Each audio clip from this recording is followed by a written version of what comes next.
Somewhere in the Philippine archipelago, near one of the 7 new wonders of nature, a people will celebrate a tradition to pay homage to the dead.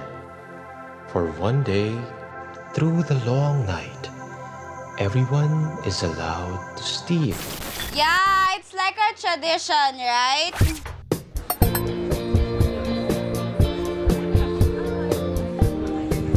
Hindi ako ang bukod na pinagpala.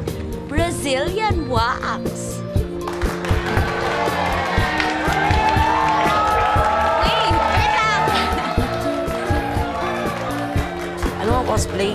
Party na naka-anime lahat ng guest. Here, para sa lahat. No, you go home. Here, you stay here.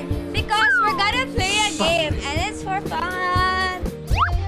All of you go out there, steal something to the alive, and then when I approve, which is the lowest, the perfect, I approve, then that's it, the winner.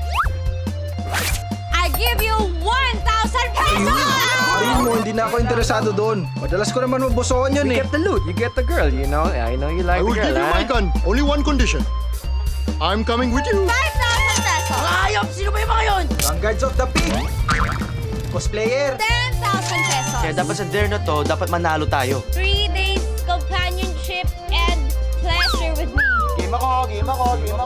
Lahat tayo makasalanan. Kahinaan ba ang magyosi? Ang magsugal? Ang uminom?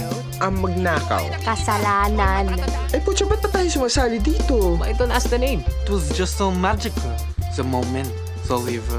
There was no need for names. That is more French than this Ano bread. bang problema mo? Ikaw bakla? Hindi lahat ng lalaki nagbibihis babae, bakla. Saan mo naman ako yung logic na yan? Hindi ka bading. Kahit sino pa magsabi niyan, hindi ka bading. Badaf ka. The revision is here.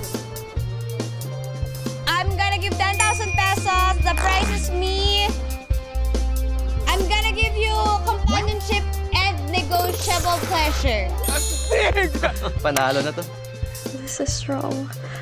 Why does it feel so right? Hindi ako bakla!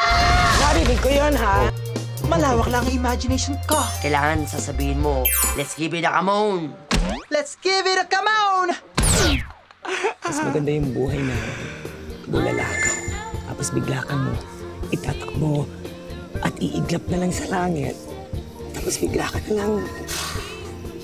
Rockstar, ganyan rockstar. Duda, ang pinaka nakamamatay na kasalanan. Nasa Doobie Movie kaya tayo.